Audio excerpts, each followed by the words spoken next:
સમગ્ર દેશમાં પૂર્વ વડાપ્રધાન અટલ બિહારી વાજપેયીજીની 101મી જન્મજયંતિની સુશાસન દિવસ તરીકે ભવ્ય ઉજવણી કરવામાં આવી રહી છે। ગાંધીનગરમાં જીતુ વાઘાણીની ઉપસ્થિતિમાં વિવિધ વિકાસ કાર્યોનું લોકાર્પણ કરાયું હતું, તો બીજી તરફ લખનૌમાં પીએમ મોદીએ 65 ફૂટ ઊંચી પ્રતિમાઓનું અનાવરણ કર્યું હતું। જોકે આ અવસરે ગુજરાતના રાજકારણમાં મોટા સમાચારે આવ્યા હતા કે વિધાનસભા ઉપાધ્યક્ષ જેઠાભાઈ ભરવાડે અચાનક રાજીનામું ધરી દીધું હતું। અનેક સહકારી સંસ્થાઓ સાથે સંકળાયેલા જેઠાભાઈએ મુખ્યમંત્રી અને સંગઠન મંત્રીની હાજરીમાં અધ્યક્ષ શંકર ચૌધરીને રાજીનામું સોંપ્યું હતું। તેમણે જણાવ્યું કે કામનું ભારણ વધુ હોવાથી અને અન્ય કાર્યકરોને તક મળે તે હેતુથી સ્વેચ્છાએ આ નિર્ણય લીધો છે। ગાંધીનગરમાં 3 સલકર પર અટલજીની પ્રતિમાનું અનાવરણ કરી સુશાસનની નેમ દોહરાવવામાં આવી હતી। આ પ્રસંગે શાંતા સુખાય પ્રોજેક્ટનું ઉદ્ઘાટન અને મહત્વના MOU પણ કરવામાં આવ્યા હતા। આ સાથે જીતુ વાઘાણીએ સુરેન્દ્રનગરમાં કલેક્ટર સહિત અધિકારીઓના ત્યાં પડેલી ઈડીના દરોડા મુદ્દે પ્રતિક્રિયા આપતા જણાવ્યું હતું કે સરકાર દરેક વહીવટીય કાર્યમાં પારદર્શકતા લાવવા માંગે છે, ત્યારે ઈડી જેવી એજન્સીઓને સ્વતંત્ર જવાબદારી સોંપવામાં આવી છે। આ મુદ્દે જે પણ કાર્યવાહી થશે તે નીતિ નિયમ અને ધારાધોરણ મુજબ કાર્યવાહી થશે। ગુડ ગવર્નન્સના સ્થાપક કહી શકાય એવા પૂર્વ વડાપ્રધાન આદરણીય અટલજીની જન્મદિવસની વિશેષ ઉજવણી ગુડ ગવર્નન્સ તરીકે આદરણીય મોદી સાહેબ જ્યારથી વડાપ્રધાન અટલજી બન્યા એ વખતથી એ જ સિલસિલો એટલે કે માનનીય મોદી સાહેબ એ ગુડ ગવર્નન્સના પ્રણેતા રહ્યા। ગુજરાત રાજ્યમાં પણ એમણે શરૂઆત કરી અને એના પરિણામો જનસુખાકારીના ગુડ ગવર્નન્સના શબ્દ પણ નવો, એ શબ્દ જન સુધી સ્વીકૃત બન્યો। આજે દેશના વડાપ્રધાન તરીકે મને કહેતા આનંદ છે કે માનનીય મોદી સાહેબે ઉત્તર પ્રદેશમાં આજના દિવસે લખનૌ ખાતે રાષ્ટ્રીય પ્રેરણા સ્થળનું લોકાર્પણ એ કર્યું છે। અનેકવિધ યોજનાઓ કે ડીબીટી દ્વારા ખરબો રૂપિયા સીધા જ બેનિફિશિયરોને મળે, એટલે કોઈ વચેટીઓ નહીં। કરોડો ખરબો રૂપિયા ખોટા જતા હતા। દાખલા તરીકે ભૂતિયા નામો અલગ અલગ પ્રકારની યોજનાઓમાં આપણે જોયું છે। આને ગુડ ગવર્નન્સ ની વ્યાખ્યામાં આપણે કહીએ તો અનેક યોજનાઓને નીચે સુધી પહોંચાડવાનું કામ એ માનનીય મોદી સાહેબના નેતૃત્વમાં 7 ગુડ ગવર્નન્સની અનુભૂતિ એ દેશ કરી રહ્યો છે। ગુડ ગવર્નન્સ અને ગુડ ગવર્નન્સનો શબ્દ એ બંને વસ્તુ લોકો માટે થઈને એ સ્વીકૃત બન્યો છે। જનતા એમાં જોડાણી છે। અનેક કાર્યક્રમો દ્વારા એક ડિસ્ટન્સ એડમિનિસ્ટ્રેશન અને જનતાનું ઘટ્યું છે। એ ગુડ ગવર્નન્સના ઉત્તમ ઉદાહરણો એ પણ આપણે રાજ્યમાં જોયા છે। હું આજના દિવસે અટલજીના જન્મદિવસે ગુડ ગવર્નન્સ ડે તરીકેની ઉજવણી ભારત સરકાર અને ગુજરાતની રાજ્ય સરકાર કરી રહી છે, ત્યારે હું તમામ જનતાને શુભકામના આપું છું અને ગુજરાત સરકાર વતી ભરોસો આપું છું કે આ અવિરતપણે ચાલતી યાત્રા કે વધારે ગુડ ગવર્નન્સ થકી લોકકલ્યાણકારી યોજનાઓ થકી એમના જીવનનો બદલાવ થાય મોદી સાહેબના નેતૃત્વમાં, એના માટે રાજ્યની ભૂપેન્દ્રભાઈની સરકારે કામ કરતી રહેશે। જેઠાભાઈ ભરવાડ એ ભારતીય જનતા પાર્ટીના અમારા રાજ્યના સ્વીકૃત નેતા છે એમ કહું છું। એક એવા વર્ગમાંથી આવે અને છતાં જનતાના હૃદયમાં ન માત્ર મધ્ય ગુજરાતના તો મોટા ગજાના નેતા છે જ, પણ રાજ્યના મોટા ગજાના નેતા તરીકે એમનું સતત માર્ગદર્શન એ અમને મળતું રહ્યું છે। એમની પાસે સમયની વ્યસ્તતા હોવાના કારણે પાર્ટીને અનેકવાર અગાઉ પણ એ કહી ચૂક્યા છે। નાફેડના ચેરમેન છે, દિલ્હીમાં પણ એમને સતત અવર જવાનું છે। સહકારી ક્ષેત્રમાં એ બેંક હોય, ડેરી હોય, ભૂતકાળમાં ફેડરેશનમાં પણ એ રહી ચૂક્યા છે। સહકારમાં પણ મને કહેતા આનંદ છે કે આદરણીય અમિતભાઈ શાહે જે પ્રકારે મંડળીઓમાં માઇક્રો એટીએમ દ્વારા દૂધ મંડળીઓમાં સીધા પૈસા એ દૂધ ભર્યાને મળે, એની શરૂઆત જો કોઈ કરી હોય તો અમારી આ જેઠાભાઈની જે ડેરી છે પંચમહાલ ડેરી, એમણે કરી છે 100% એમણે પહેલ કરી। આદરણીય અમિતભાઈએ સીધો બેનિફિટ મળે માટે સહકારમાં અનેક સુધારાઓ સહકાર મંત્રી તરીકે એમણે કર્યા અને ગુજરાતે એનું ઇનિશિયેટિવ લીધું. આજે 91% એ ડેરીઓમાં છે, પણ 100% શરૂઆત જો કોઈએ કરી હોય તો અમારા જેઠાભાઈએ કરી છે. એમની વ્યસ્તતાના કારણે એમણે આજે ઉપાધ્યક્ષ તરીકે વિધાનસભાના આપણા અધ્યક્ષ શ્રી શંકરભાઈને રાજીનામું આપ્યું છે. આપ સૌ જાણો છો કે એ વખતે માનનીય મુખ્યમંત્રીશ્રી પણ હાજર હતા, માનનીય પ્રદેશ અધ્યક્ષ જગદીશભાઈની પણ હાજરી હતી, સંગઠન મહામંત્રી રત્નાકરજીની પણ ઉપસ્થિતિ હતી. એડમિનિસ્ટ્રેશનની જે કાંઈ ધારાધોરણો અને નિયમો છે એ પ્રમાણે કરવાનું સરકારને હોય છે. એટલે જે પ્રકારે જેને જે એટલો સમય એમને પણ જે આપવાનો હોય કે જે કાંઈ વ્યવસ્થાઓ બંધારણીય રીતે બની છે એ બંધારણને લક્ષ્યમાં રાખીને રાજ્ય સરકાર, હું એમ કહું છું કે આ ઈચ્છા શક્તિ ન હોય તો આ ઘટનાઓ જ ન બને. અમે ઈચ્છીએ છીએ કે પારદર્શકતાથી આ બધી વ્યવસ્થાઓ જનતાના હિતમાં ને સેવામાં છે એ પ્રકારે થવી જોઈએ અને એ પ્રકારે થઈ રહ્યું છે. પણ આપે જે વાત કરી એમાં જેટલા પણ જેને જે અધિકારો છે અધિકારોનો પણ એને ઉપયોગ કરવાની, એની વ્યવસ્થાઓમાં જવાની છે. રાજ્ય સરકાર અને કેન્દ્ર સરકાર આવી કોઈ પણ બાબતો માટે મેં કહ્યું સ્વતંત્ર રીતે એજન્સી કામ કરતી હોય ત્યારે કેટલાક નીતિ નિયમના ધારાધોરણ મુજબ એ ચાલતા હોય છે અને એટલા માટે ઝડપથી એના પણ નિર્ણયો એ રાજ્ય સરકારે જેવી પણ ત્યાં એજન્સી પહોંચી એ ભેગું જે કરવાનું થતું હોય પ્રાથમિક રીતે એ રાજ્યની સરકારે એ અધિકારી સામે કહ્યું છે. અમદાવાદના આંગણે ફરી એકવાર રંગબેરંગી ફૂલોનો મહોત્સવ યોજાવા જઈ રહ્યો છે. 1 જાન્યુઆરીથી સાબરમતી રિવરફ્રન્ટ ખાતે ભવ્ય ફ્લાવર શોનો પ્રારંભ થશે. આ વર્ષે ફ્લાવર શોમાં અનેક નવા આકર્ષણો ઉમેરવામાં આવ્યા છે. જોકે અમદાવાદીઓએ આ નજારાનો આનંદ માણવા માટે ખિસ્સું થોડું વધુ હળવું કરવું પડશે, કારણ કે ટિકિટના દરમાં વધારો કરવામાં આવ્યો છે. નવા વર્ષની શાનદાર શરૂઆત સાથે અમદાવાદ રિવરફ્રન્ટ ફૂલોની સુગંધથી મહેકી ઉઠશે.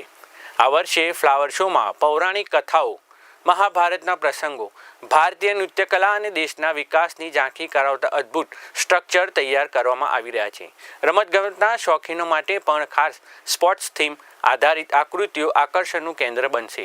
ટિકિટ દરની વાત કરીએ તો ગત વર્ષની સરખામણી ટિકિટમાં વ્યક્તિથી 10 રૂપિયાનો વધારો કરાયો છે. સોમવારથી શુક્રવાર સુધીની ટિકિટ 80 રૂપિયા રહેશે, જ્યારે શનિવાર અને રવિવાર 100 રૂપિયા ચૂકવવા પડશે. જે લોકો ભીડથી બચવા માંગે છે તેમના માટે 500 રૂપિયાની VIP એન્ટ્રી પણ વ્યવસ્થા કરવામાં આવી છે. જોકે મ્યુનિસિપલ શાળાના બાળકો અને 12 વર્ષથી નીચેની વયના બાળકો માટે પ્રવેશ નિઃશુલ્ક રાખવામાં આવ્યો છે. અમદાવાદીઓ પોતાની ટિકિટ ઓનલાઈન કોઈપણ સિવિક સેન્ટર સ્થળ પરથી અથવા ફ્લાવર શોના સ્થળ પરથી પણ ખરીદી શકશે. જે કોર્પોરેશનની સ્કૂલો છે, આ સ્કૂલના બાળકો માટે ફ્રી એન્ટ્રી છે. પ્રાઇવેટ સ્કૂલો માટે સોમથી શુક્ર સવારે 9 થી 1 વાગ્યા સુધીમાં 10 રૂપિયા ટિકિટ છે. પ્રાઇમ સ્લોટ કે જે આપણે દર વર્ષે ગત વર્ષથી શરૂ કર્યો છે, સવારે 8 થી 9 અને રાત્રે 10 થી 11, આમ 2 કલાક, 1 કલાક સવારે 1 કલાક સાંજે આ પ્રાઇમ સ્લોટની ટિકિટ 500 રૂપિયા રાખી છે. આ ઉપરાંત 12 વર્ષ કે તેનાથી નીચેના જે બાળકો છે એની ફ્રી એન્ટ્રી છે. દિવ્યાંગ લોકો માટે ફ્રી એન્ટ્રી છે, સૈનિકો માટે અને મીડિયાના મિત્રો માટે ફ્રી એન્ટ્રી રાખવામાં આવી છે. એટલે સરદાર વલ્લભભાઈ પટેલ ભારત રત્ન જે છે, જેમની 150મી જન્મજયંતિ ચાલી રહી છે, એમનું એક બિગેસ્ટ પોર્ટ્રેટ એ બનાવ્યું છે ફૂલોથી. એને ગિનિસ બુકમાં સ્થાન મળે એવા પ્રયત્ન ચાલુ છે. આ ઉપરાંત જે મંડાલા આર્ટ છે, આ મંડાલા આર્ટની મોટામાં મોટી પ્રતિકૃતિ ફૂલોથી બનાવી છે અને એને માટે પણ અમે નોમિનેશન ભર્યું છે અને એમાં પણ આપણને કોર્પોરેશનને આ વખતે ફ્લાવર શોમાં ગિનિસ બુક ઓફ વર્લ્ડ રેકોર્ડમાં સ્થાન મળે એ પ્રકારની સંભાવનાઓ છે. દર વર્ષની જેમ આ વર્ષે પણ ફ્લાવર શો યોજાવાનો છે. અમદાવાદ મ્યુનિસિપલ કોર્પોરેશન દ્વારા ફ્લાવર શોની તડામાર તૈયારીઓ હાથ ધરવામાં આવી છે. ખાસ કરીને જે જાન્યુઆરીના પ્રથમ વીકમાં જે ફ્લાવર શો મુખ્યમંત્રી ભૂપેન્દ્ર પટેલના હસ્તે ખુલ્લો મૂકવામાં આવશે. ત્યારે હાલમાં જે કહી શકાય કે જે રીતે કામગીરી ચાલી રહી છે, આ વખતના જે ફ્લાવર શોની વાત કરવામાં આવે તો તેમાં શીર્ષક આપવામાં આવ્યું છે ભારત એક ગાથા, અને આ વિષય પર આ શીર્ષક રખાયું છે. તેમજ ભારતની સંસ્કૃતિઓ, ભારતના તહેવારો, ભારતની સિદ્ધિઓ તેમજ Guinness book of world record માટેની પણ આ વખતે તૈયારી હાથ ધરાઈ છે. ખાસ કરીને ટિકિટના દરની વાત કરીએ તો 12 વર્ષથી ઉપરના જે વ્યક્તિઓ હોય તેના માટે 80 રૂપિયા ટિકિટ રખાઈ છે સોમથી શુક્રવાર સુધી. તેમજ 12 વર્ષથી નાના બાળકો માટે જે એન્ટ્રી ટિકિટ નિઃશુલ્ક છે. તેમજ મ્યુનિસિપલ કોર્પોરેશનના બાળકો માટે પણ ફ્લાવર શોમાં એન્ટ્રી ફ્રી કરવામાં આવી છે. ખાસ કરીને જે ખાનગી શાળાઓ તેમજ જે બાળકો ખાનગી શાળામાં ભણે છે તેમને માટે કહી શકાય કે સોમથી શુક્રવાર સુધી 10 રૂપિયા ટિકિટ રખાઈ છે. તેમજ ગત વર્ષની જેમ આ વર્ષે પણ કહી શકાય કે જે પ્રાઇમ ટાઈમ ટિકિટ હોય તેનો સ્લોટ પણ રાખવામાં આવ્યો છે. તેમાં 500 રૂપિયા ટિકિટનો દર રાખ્યો છે. જે સવારે 8 થી 9 અને રાત્રે 10 થી 11 આ જે બંને સ્લોટમાં લોકો પ્રાઇમ જે સ્લોટમાં 500 રૂપિયા ટિકિટમાં પણ આજે આ વખતના ફ્લાવર શોનું નજરાણો માણી શકશે.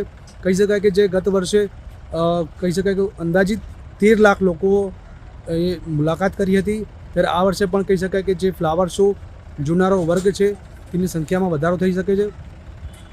જે રીતે હાલમાં અલગ અલગ સ્કલ્પચરની તૈયારીઓ થઈ રહી છે, તેમાં 167 જેટલા સ્કલ્પચર છે જે ફ્લાવરના સ્કલ્પચર છે. તેમજ અલગ અલગ જે કહી શકાય કે 47 જેટલી જે ફૂલોની જાતો છે, તેમજ 10,000થી વધુ જે ફૂલો છે, પ્લાન્ટ છે, તે ફ્લાવર શોમાં લોકો નજારો માણી શકશે. Pravin Jadav, VR live news, Ahmedabad. અમદાવાદીઓ જેની આખું વર્ષ રાહ જોતા હોય છે તેવા કાંકરિયા કાર્નિવલ 2025નો આજથી રંગે ચંગે પ્રારંભ થયો છે.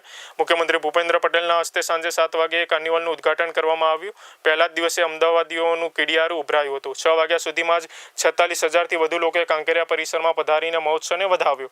લાઇટિંગના ઝગમગાટ અને સંગીતના સૂર સાથે કાંકરિયા તળાવ નવા વર્ષની ઉજવણી માટે તૈયાર કર્યું હતું અને વ્યવસ્થા માટે પ્રથમ વખત ક્રાઉડ મેનેજમેન્ટ સિસ્ટમ અમલીકરણમાં આવ્યું હતું. ખાસ હેડ કાઉન્ટિંગ કેમેરા દ્વારા પોલીસ કંટ્રોલ રૂમમાંથી ઓનલાઈન મોનિટરિંગ કરવામાં આવી રહ્યું હતું.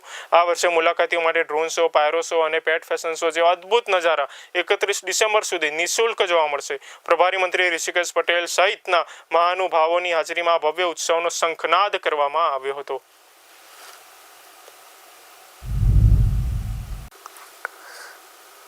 આણંદમાં પ્રતિબંધિત પ્લાસ્ટિક સામે આણંદ મહાનગરપાલિકાએ મોટી કાર્યવાહી હાથ ધરી છે.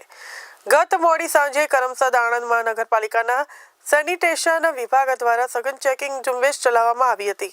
સરદારગંજ વિસ્તારમાં તપાસ દરમિયાન ધનલક્ષ્મી પ્લાસ્ટિક નામની દુકાનમાંથી આશરે 2 ટન પ્રતિબંધિત પ્લાસ્ટિક ઝડપાયું હતું.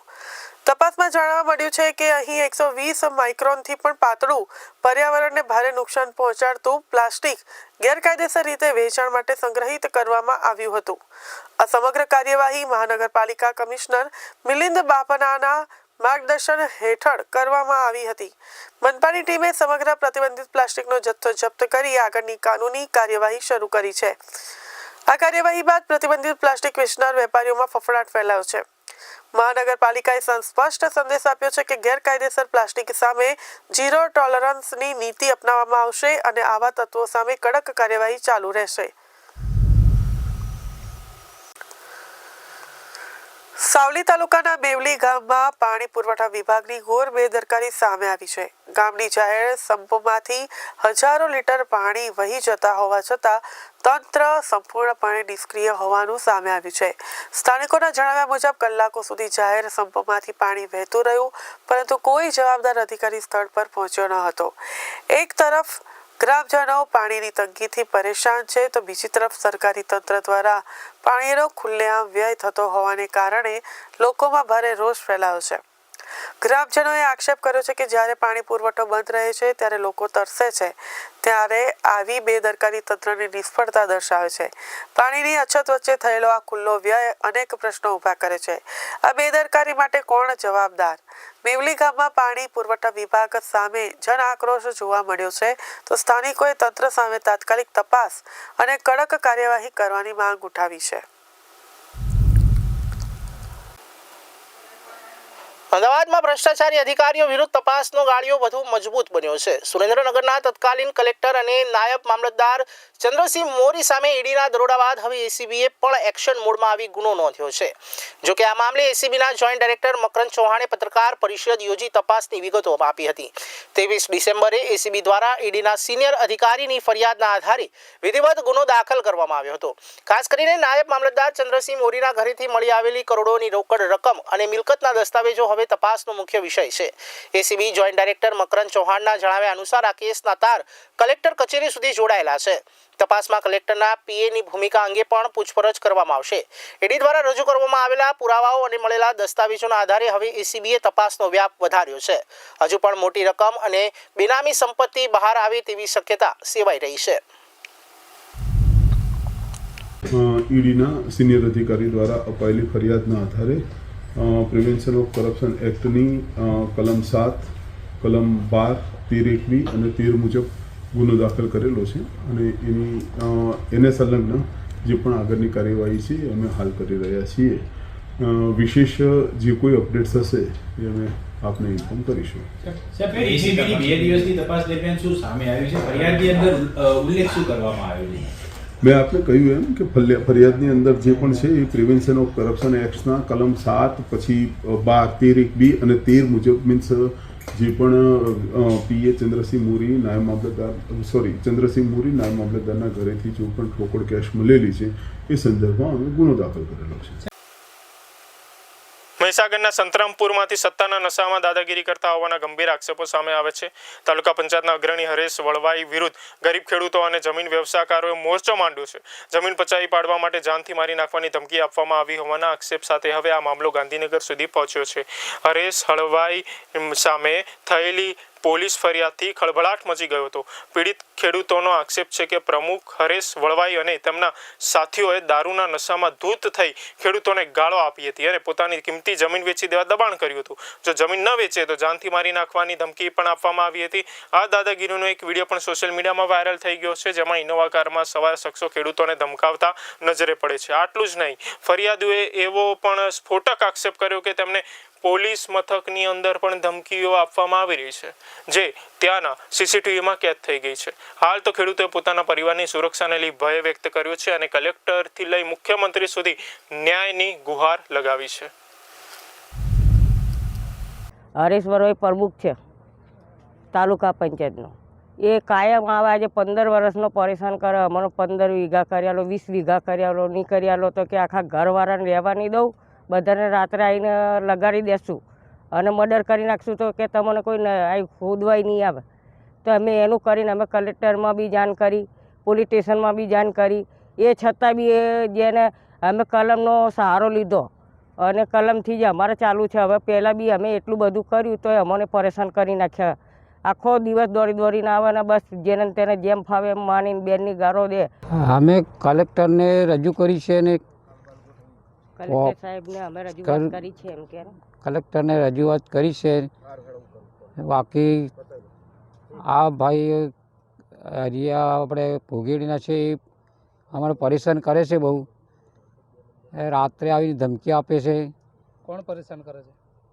એ હરીશભાઈ વળવાઈ ભોગેડીના છે ને પરેશાન કરે છે અને કંઈ 15 વર્ષથી પરેશાન કરે. અમને મારધારની ધમકી આપે છે. બાકી રાત્રે આવીને હરણ કરે છે. અમુક એના માણસો આવીને પરેશાન કરે અમને ને અમે રજૂઆત કરી છે. બાકી જલ્દી એના ઉપર કાર્યવાહી થવી જોઈએ. શેના માટે પરેશાન કરે છે તમને? જમીન બારામાં જમીન અમને આપી દે. હવે અમે કેવી રીતે આપી દઈએ? અમારી પોતાની જમીન છે, માલિકી છું હું. પૂર્વ વડાપ્રધાન અટલ બિહારી વાજપેયીના જન્મજયંતિને ભાજપ દ્વારા સમગ્ર દેશમાં સુશાસન દિવસ તરીકે ઉજવવામાં આવી. આ અનુસંધાને ગાંધીનગરમાં રાજ્ય સરકાર દ્વારા સુશાસન સપ્તાહની ઉજવણી કરવામાં આવી. ગાંધીનગરના J3 સર્કલને હવે સુશાસન સર્કલ તરીકે નામકરણ કરવામાં આવ્યું. આ પ્રસંગે પૂર્વ વડાપ્રધાન અટલ બિહારી વાજપેયીની પ્રતિમા J3 સર્કલ ખાતે સ્થાપિત કરવામાં આવી. આ પ્રતિમાનું અનાવરણ મુખ્યમંત્રી ભૂપેન્દ્ર પટેલના હસ્તે કરવામાં આવ્યું, જેમાં નાયબ મુખ્યમંત્રી પણ ઉપસ્થિત રહ્યા હતા. તો કાર્યક્રમમાં ભાજપના શહેર સ્તરના હોદ્દેદારો, મોટી સંખ્યામાં સમર્થકો હાજર હતા. J3 સર્કલનું નવીનીકરણ ₹1.19 કરોડના ખર્ચે કરવામાં આવ્યું છે.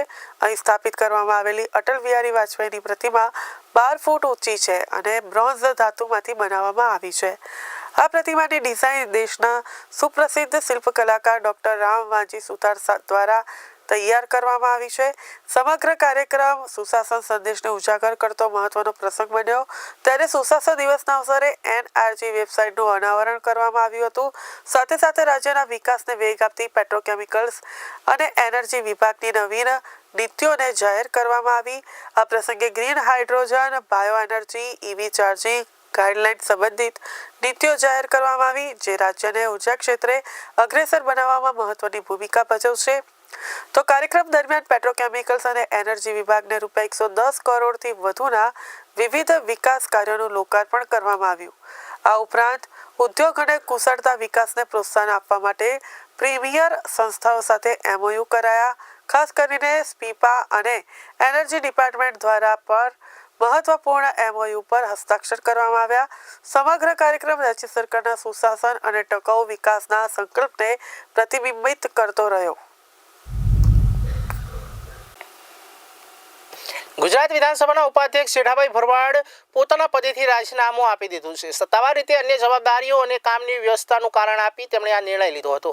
ગાંધીનગર ખાતે વિધાનસભાના અધ્યક્ષના નિવાસસ્થાને જઈને તેમણે પોતાનું રાજીનામું સુપરત કર્યું હતું. વિધાનસભાના ઉપાધ્યક્ષ જેઠાભાઈ આહિરે સ્વેચ્છાએ પોતાના પદ પરથી રાજીનામું આપતા અનેક તર્ક વિતર્ક શરૂ થયા છે. જેઠાભાઈએ અન્ય હોદ્દાઓની કામગીરીમાં વ્યસ્તતા હોવાનું જણાવીને આ મહત્વનો નિર્ણય લીધો હતો. રાજીનામું સોંપતાની સાથે મુખ્યમંત્રી ભૂપેન્દ્ર પટેલ, પ્રદેશ ભાજપના આગેવાન જગદીશભાઈ વિશ્વકર્મા અને સંગઠન મંત્રી રત્નાકરજી ખાસ ઉપસ્થિત રહ્યા હતા.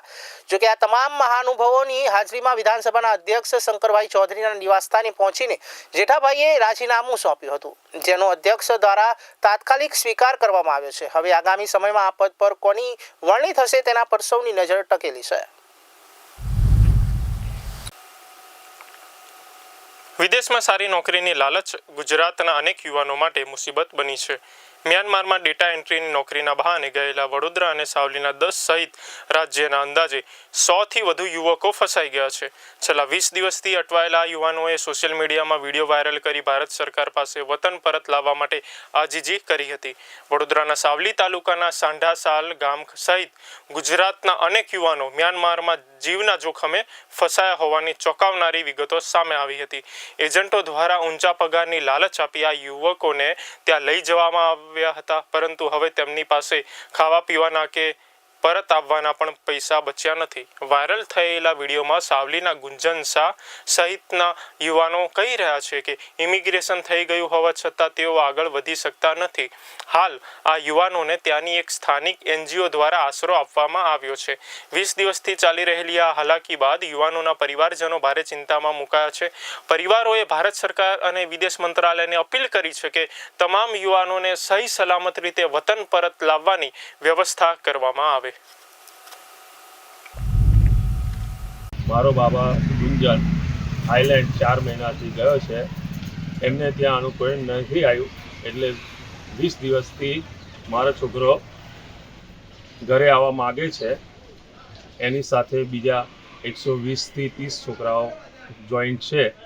ત્યાંની ગવર્મેન્ટે ઇમિગ્રેશન પૂરું કરી દીધું છે, પણ અહીંયા ફાઇલ કરેલી છે, છતાં એ કામ આગળ વધે તે રીતે સરકારને અપીલ કરું છું.